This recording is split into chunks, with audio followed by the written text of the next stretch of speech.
Porque é uma coisa no seu plano de governo que encontramos muito pouco a ser falado. Queria saber quais são as propostas do senhor, se o senhor tem alguma proposta, até porque o empresariado normalmente não tem muito essa defesa sustentável. Queria saber do senhor o que o senhor tem de propostas em relação à sustentabilidade, se o senhor pretende cumprir essa Agenda 2030 até o fim. Quem que você conhece que é empresário que não defende isso? Quando você fala isso? Muitos. Fala um aí, pelo menos. Empresários. Fala um que não defende isso. Eu só estou fazendo a pergunta, candidato. Não, você fez a pergunta e foi discriminatório na sua pergunta. Você desculpa te falar isso. Você falou que os empresários não defendem isso. Quem é que defende isso? Alguns empresários. Não, fala um pelo menos. É que eu só estou fazendo a pergunta. Não, você está fazendo um ato discriminatório contra os empresários. E aqui a população tem que ouvir o seguinte: empresário é povo. Empresário é alguém que tem CPF e resolveu ter um CNPJ para gerar emprego e gerar renda. Isso é discriminatório com a classe empresarial do Brasil. Aqui na cidade de São Paulo tem 2 milhões e você não responde por eles. Você não é empreendedor. E se você tiver o nome de alguém, a gente trata o nome aqui específico. Eu não admito você falar isso do empresariado de São Paulo. Nós não somos desse jeito. Me desculpa falar isso. Você só queria fazer uma pergunta, mas você foi injusto com a classe. Sem problemas. Então vamos lá. Respondendo a pergunta. Já respondi a pergunta, isso não existe na classe empresarial, porque aí foi o maior ponto alto aí. A questão das queimadas, né? A gente precisa do governo do estado agindo, precisa do governo federal que tá mandando bombeiro lá pra Bolívia pra apagar fogo lá, e aqui tá numa situação destruidora. Nós estamos vendo alguém aí, vários atos criminosos incendiar o estado de São Paulo para elevação de preços. A gente sabe que está acontecendo isso. Aqui na cidade de São Paulo a gente precisa plantar mais árvore. Aqui na cidade de São Paulo a gente precisa de áreas para escoar água, né? Porque quando começar a chover, e espero que chova antes da eleição para enterrar a candidatura e a eleição do Bananinha, porque se chover você vai lembrar que não foi feito nada que deveria ser feito. Aqui a gente precisa limpar centenas de mananciais dentro dessa cidade, e na região metropolitana são milhares. Nós precisamos de colocar energia com o governo do estado para limpar esse esgoto. O plano de universalização do saneamento básico a gente precisa de entregar, porque 40% das periferias não tem saneamento básico.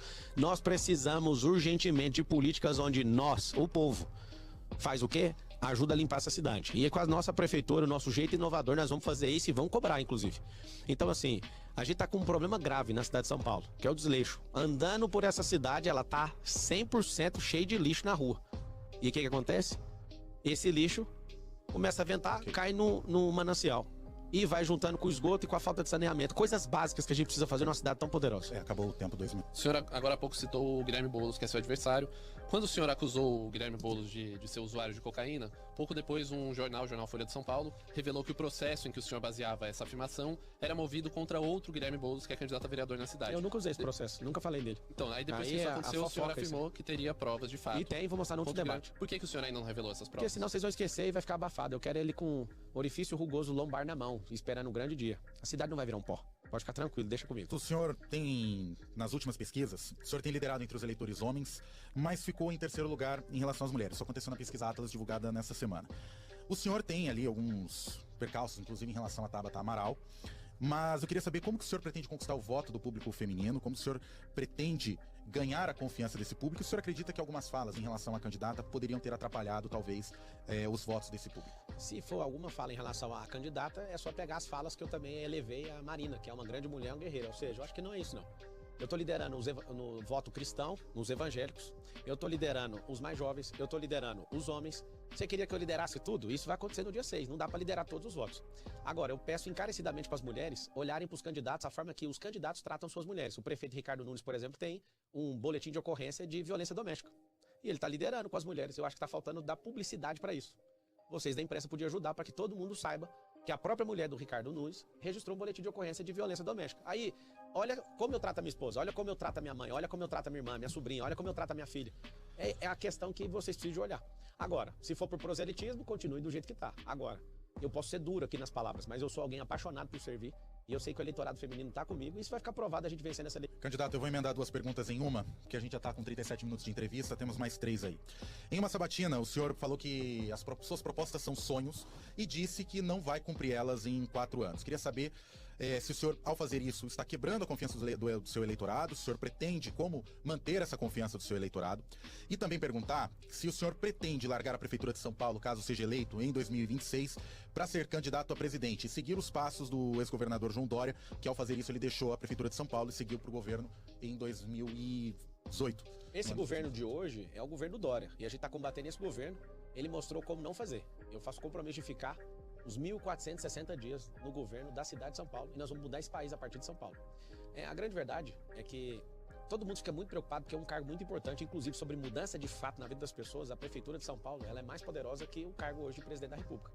eu posso mudar a educação, eu posso mudar a sua realidade, eu posso fazer um programa habitacional sem ficar precisando de ajuda de ninguém, porque a gente vai ter um orçamento recorde no ano que vem de 120 bilhões de reais. Então tá aqui meu compromisso firmado de estar com vocês. Eu tenho paciência, nunca vou esconder que um dia serei presidente do Brasil. Eu não vou cometer o mesmo erro que Dória, vou ter paciência. Eu acredito que o Bolsonaro pode voltar a ser elegível. Eu acredito que o Luiz, ao contrário do Biden, não vai reconhecer a incapacidade e vai acabar competindo. E eu quero de verdade é que entrem mais políticos pra gente não ficar dependendo dessas promoções aí. Eu quero defender um futuro, pra gente não ter eleição todo ano par, muito chato. Eu defendo que a gente tenha o fim da reeleição no futuro, ou que a gente também tenha o fim de uso de dinheiro público no futuro. Eu quero de verdade que a política seja um lugar de filantropia, não de profissão nem de carreira. Você entendeu carreira, né? Carreira. Tem gente que tá caçando uma carreira. Sobre as promessas? Pra gente concluir. As promessas são sonhos porque a gente precisa de acordar no dia 6 de outubro e votar. São 10 projetos, são 10 planos de governo que são 10 sonhos. Então, essas pessoas estão sonhando em meter a mão num dinheiro e meter um monte de companheiro. O meu sonho é de transformar a sua vida. Agora, se a gente não acordar, vai continuar um sonho. Eu tô te falando de coisas que são completamente tangibilizadas pra gente fazer. Agora, a grande verdade é que a maioria das pessoas não estão preparadas para um político que fala a verdade.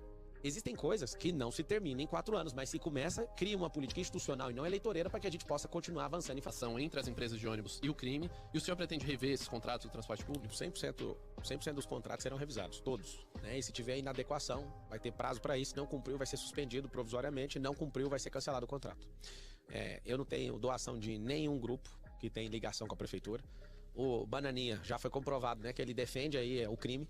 Ele defende o PCC porque, apesar das acusações, ele vai no outro dia na empresa de ônibus tirar onda e tirar foto e proteger essas pessoas. De fato, tá tendo apuração, tá tendo investigação.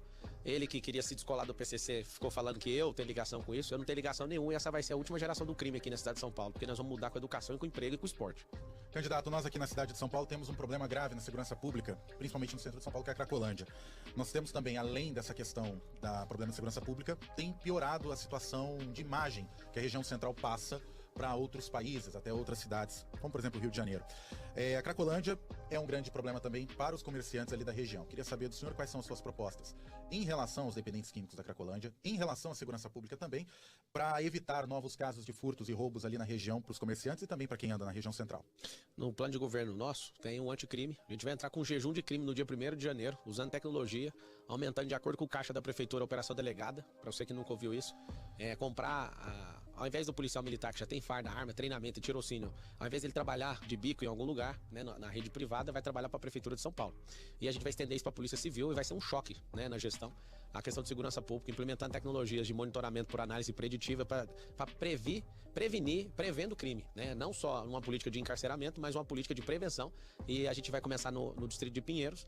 E a gente tem 96 distritos na cidade, a população aprovando, a gente vai combater o crime em todos, com tecnologia em todos esses distritos. E a questão da Cracolândia, não tem nenhuma novidade. Quem governa nosso plano de governo é o Felipe Sabaralho, já tirou mais de 3.500 pessoas em situação de rua. Eu que vim agora da Associação de Bares e Restaurantes de São Paulo, que é o maior empregador de gente que saiu da rua. O McDonald's é o número 1. Às vezes você vai no drive-thru, quem tá lá, alguém que era da Cracolândia. O que a gente precisa fazer? Mapear todos os casos, fazer uma meta gestão de todas as pessoas que estão na rua, são mais de 80 mil, cresceu 23% em relação ao ano passado. A gente precisa mapear da onde essas pessoas estão vindo. Tem vários municípios do estado de São Paulo que estão mandando essas pessoas para cá. Não tem mendigos lá, mas eles estão mandando para cá. Segundo, criar uma divisão na questão de alcoolismo, porque tem muita gente ali que não é problema com crack nem com droga, é com alcoolismo.